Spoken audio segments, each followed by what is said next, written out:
Assalamualaikum warahmatullahi wabarakatuh. Materi kita kali ini adalah cabang-cabang ilmu bahasa Arab. Kenapa kita harus mempelajari cabang-cabang ilmu bahasa Arab? Banyak hal. Pertama, supaya kita tahu di mana posisi kita dan ilmu apa yang kita pelajari sekarang. Yang kedua, supaya kita tahu ilmu yang kita pelajari sekarang ini akan kemana selanjutnya. Sehingga dengan mengetahui cabang-cabang ilmu bahasa Arab ini, seorang pembelajar bahasa Arab non-penutur Arab bisa memetakan proses pembelajarannya, bisa memetakan kegiatan-kegiatan yang akan dilakukan untuk mempelajari bahasa Arab lebih detail, lebih mendalam ke depan. Sebelumnya itu saya ingin mengatakan bahwa kaidah bahasa Arab diambil dari Al-Quran. Di sisi lain, Al-Quran menetapkan bahwa Al-Quran itu berbahasa Arab dan tiada kebengkokan. Dengan demikian, maka kaidah-kaidah bahasa Arab itu adalah kaidah-kaidah yang sudah pasti. Kenapa? Karena rujukannya adalah kitab suci. Bahasa Arab, seperti kita ketahui, yang berasal dari Al-Quran, ini harus kita pahami dengan baik dan benar. Huruf-huruf Al-Quran sendiri itu berasal dari huruf-huruf hijaiyah, dan itu disyaratkan oleh Al-Quran sendiri. Para ulama mengatakan di Al-Quran itu ada hurufun muqatta'at, huruf-huruf hijaiyah yang menjadi awal surah. Ada beberapa surah dalam Al-Quran yang dimulai dengan huruf-huruf hijaiyah yang maknanya diserahkan kepada Allah dan Rasulnya.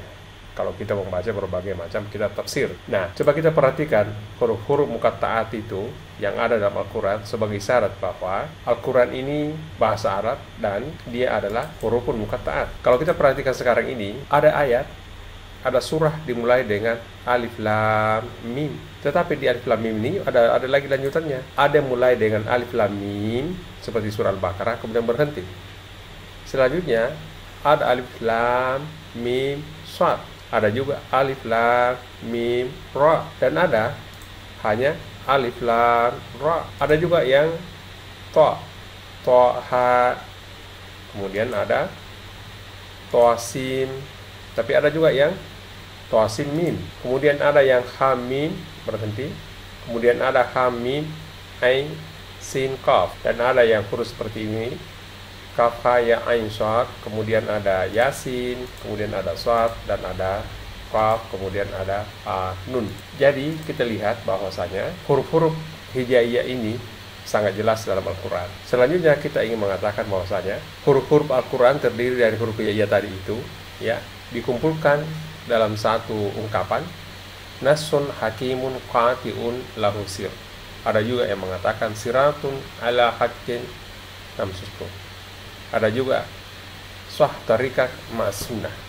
Jadi ada berbagai macam adgium, ada berbagai macam ungkapan-ungkapan yang mengumpulkan huruf-huruf muqatta'at tadi dengan frasa atau kalimat yang mudah dihafal. Misalnya nasun hakimun qati'un lahu sir. Ya, nas yang agung yang dibentuk dari huruf yang terpisah-pisah yang memiliki rahasia tersendiri. Misalnya seperti itu.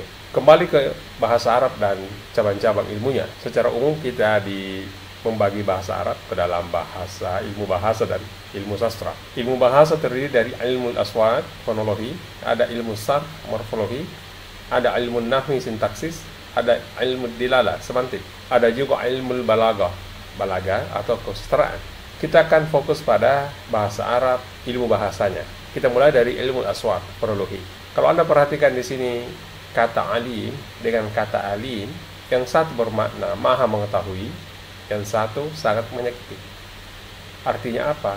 Perlu pembelajar bahasa Arab mampu mengucapkan dan membedakan pengucapan antara alimun dengan alim.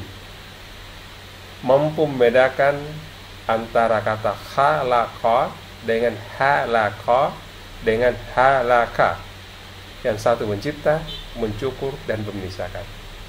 Disinilah pentingnya ilmu aswad, fonologi, supaya kita memahami alat-alat ucap yang kita gunakan dan letak keluarnya bunyi-bunyi tersebut. Tapi ilmu ini dibahas tersendiri pada satu mata kuliah yang disebut dengan fonologi bahasa Arab. Kita penting mempelajari ilmu bunyi dengan berbagai macam strategi. Strategi yang populer disebut dengan Thunaiyatun sugra atau minimal pairs. Apa dimaksud dengan minimal pairs? Satu kata hanya berbeda pada satu huruf, dan huruf pembeda itu membedakan makna kata-kata tersebut. Misalnya kata nasrun, pertolongan, dengan nasrun elang, dengan nasrun penglihatan, dengan nasrun postingan, dengan nasrun sumpah atau nasar, dan nasrun amburan. Inilah yang sering sulit di dalam mengucapkannya, karena bangsa Indonesia atau kita terbiasa dengan sin yang berada pada makna nasrun atau elang. Begitu kita mendapatkan suara atau bunyi frikatif lainnya seperti pertolongan, nasrun, nadrun, nasrun, nadrun, nasrun, hamburan, kalau tidak terlatih, maka ini bisa menjadi salah di dalam pengucapan, dan kesalahan dalam pengucapan memberikan makna yang salah. Akhirnya pendengar pun bisa salah makna terhadap ucapan kita. Sehingga ilmu aswat dengan thunaiyatun sugra'nya menjadi penting untuk kita pelajari. Segera informasi bahwa peletak dasar ilmu nahwu itu adalah Abu Aswad Ad-Duwali. Anda bisa baca di jurnal Langkawi, ya, di sana ada. Beliau menambahkan titik pada huruf hijaiyah, juga memberi penanda harakat pada huruf hijaiyah. Bisa dibayangkan seandainya Abu Aswad Ad-Duwali yang kita kenal sebagai peletak dasar ilmu nahwu yang sesama dengan Ali bin Abi Thalib ini tidak menambahkan titik.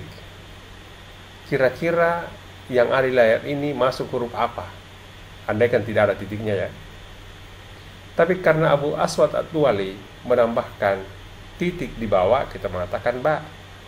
Dia menambahkan titik 2 di atas, namanya ta, dan menambahkan 3 titik di atasnya, namanya ta. Jadi bentuk ini kemudian bisa kita bedakan mana ba, mana ta, mana ta berdasarkan titik yang ada pada huruf itu. Dan itu adalah jasa dari Abu Aswad Ad-Duwali. Sama dengan ini, ha. Kita tidak tahu apakah ini ha, kita hanya kenal ha. Tapi begitu dikasih titik di atasnya, berarti menjadi ha. Dan begitu dikasih titik di bawahnya, dia menjadi jim. Maka kita pun mampu membedakan antara ha, dan jim. Sama halnya dengan ini, ya. Ketika berdiri sendiri namanya dal, tapi ketika ada titiknya namanya sal. Inilah salah satu pentingnya kita mempelajari ilmu bunyi pada mata kuliah fonologi bahasa Arab. Selanjutnya, cabang lain dari ilmu bahasa Arab itu adalah ilmu sarf, morfologi, cara memotong kata, cara mengembangkan kata dengan mengetahui pola penambahannya dan pola pemotongannya atau pola perubahannya. Kita mengetahui kata ini, ya, lamun, mereka mengetahui. Dan kita juga mengetahui kata ini, ya, malun, mereka mengerjakan. Pergeseran posisi lam dan mim antara yang pertama dan yang kedua membedakan makna. Yang satu bekerja, mengetahui, yang satu mengerjakan. Jadi ya lamun dengan ya amalun hanya bertukar posisi tapi memberikan makna yang berbeda. Yang seperti ini dipelajari dalam ilmu sarf. Sama dengan kata khalaqa, mencipta, dengan khaliq, sang pencipta, dengan khalq, ciptaan. Perubahan-perubahan morfologis kata ini dapat dipelajari di dalam ilmu sarf. Dengan demikian, kalau kita menguasai pola-pola seperti ini, maka kita dengan cepat bisa menghafal kosakata bahasa Arab atau mufradat bahasa Arab secara cepat. Yang ketiga adalah ilmu nahwi, sintaksis. Untuk memudahkan kita, ilustrasi yang tercakup dalam sintaksis atau ilmu nahwi itu adalah perubahan harakat pada huruf terakhir. Seperti kata ilmun, itu bisa dibaca ilma, bisa dibaca ilmi, tergantung dari kata yang mendahulinya atau posisinya dalam kalimat. Jadi ilmu an-nahwi, ain dengan kasranya, lam dengan sukunnya il, itu tidak pernah berubah. Yang berubah hanya harakat huruf mim. Jadi fungsi kata dalam kalimat menentukan harakat huruf terakhir kata itu dalam kalimat itu.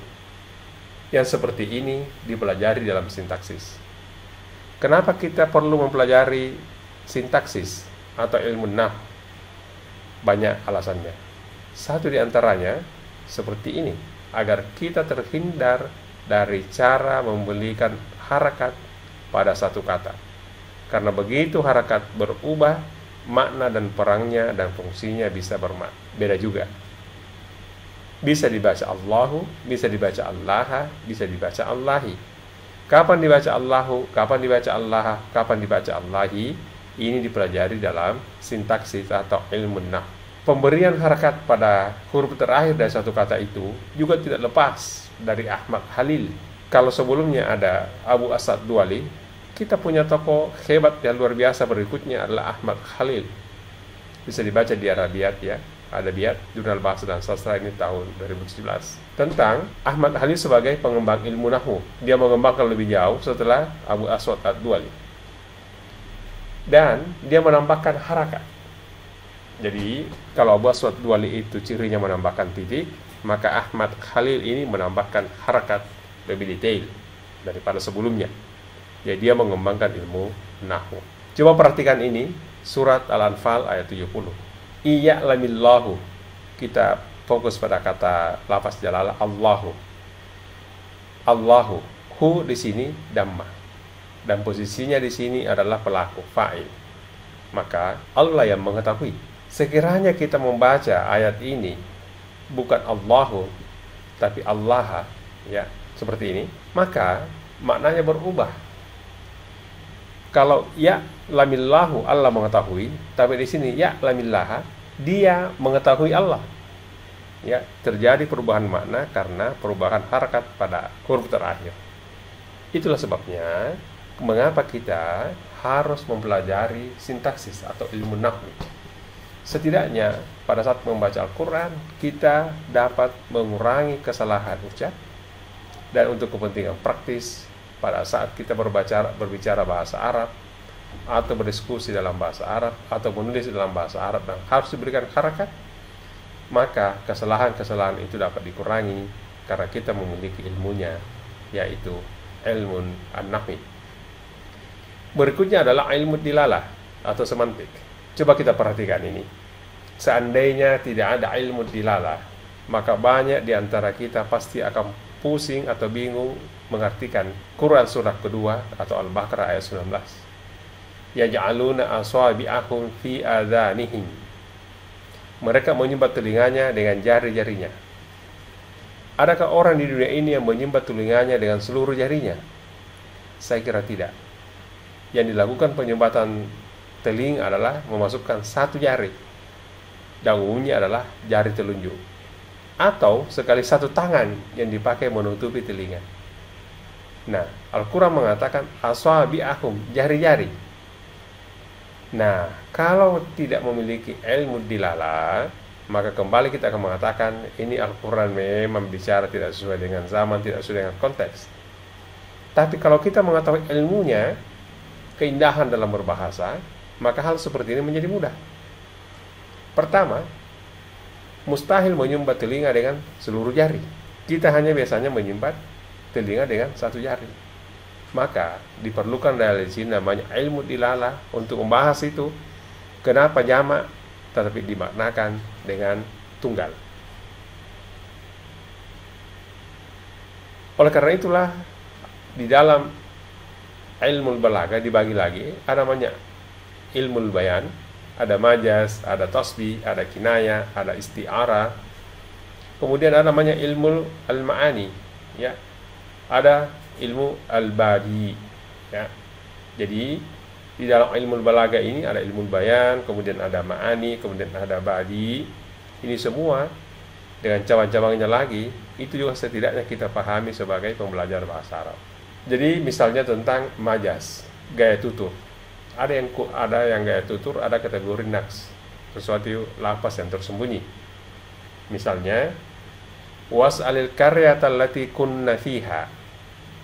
Secara logika kan tidak mungkin kita bertanya kepada kampung, karena karya kampung. Diterjemahkan, tanyalah penduduk negeri yang berada di sana. Tanyalah penduduk negeri yang berada di sana. Tanyalah penduduk negeri yang kami berada di situ. Wasalil qaryata. Jadi di sini ada kata yang tersembunyi. Lafaz yang tersembunyi sebelum lafaz al-qarya negeri adalah lafaz atau penduduk. Jadi seakan-akan was'ali, tanyalah ahlal qaryati, ya. Tanyalah penduduk negeri. Tapi langsung dikatakan wasalil qarya. naks pada majas, gaya tutur. Kalau hal ini kita tidak pahami, maka ini bisa menyulitkan kita di dalam memaknai ayat-ayat dalam Al-Quran. Sekali lagi, inilah alasan mengapa kita perlu juga mengetahui ilmu balaghah, setidaknya dasar-dasar ilmu bayan, ilmu ma'ani, dan ilmu badi. Yang lain lagi adalah seperti ini. Wa yabqa wajhu rabbika, diterjemahkan dan tetap kekal zat Tuhanmu. Padahal kata wajah di dalam ayat ini merupakan bagian dari zat. Namun di dalam ayat tersebut tidak diambil makna wajah, tetapi diambil makna zat. Jadi, dan kekallah, tetap kekal zat Tuhanmu, bukan wajah Tuhanmu.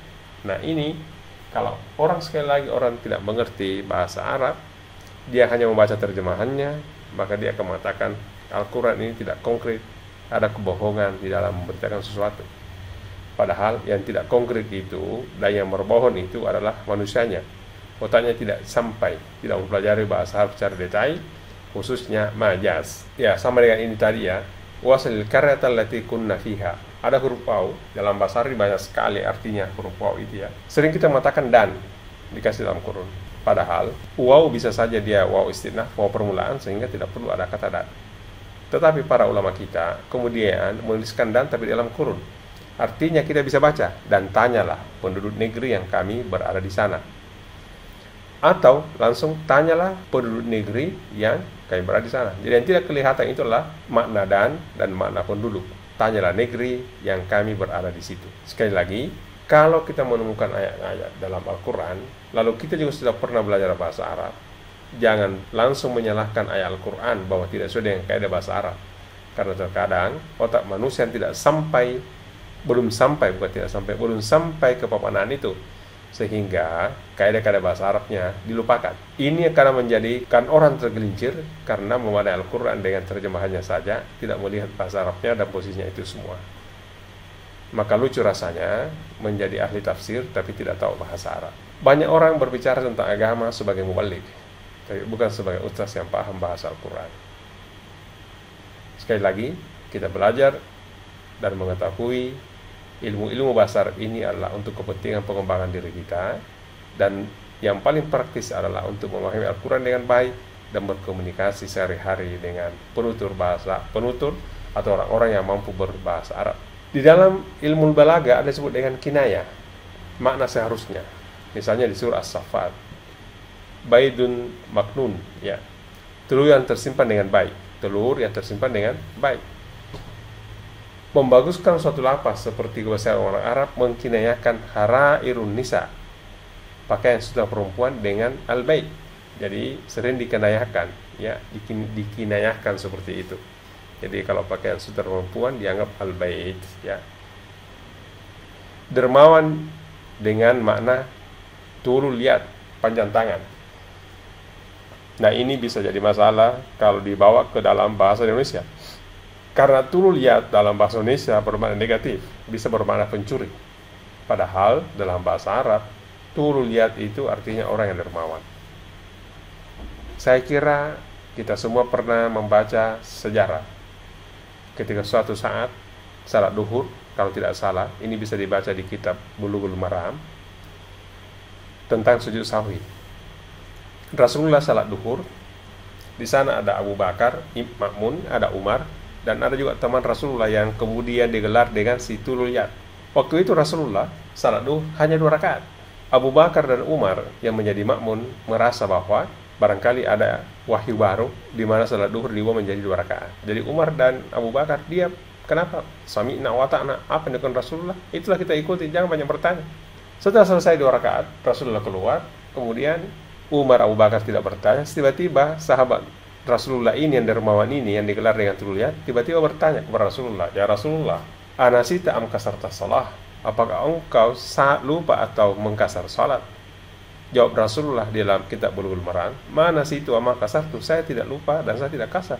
Lalu si tulul yad mengatakan, "Tadi engkau salat 2 rakaat."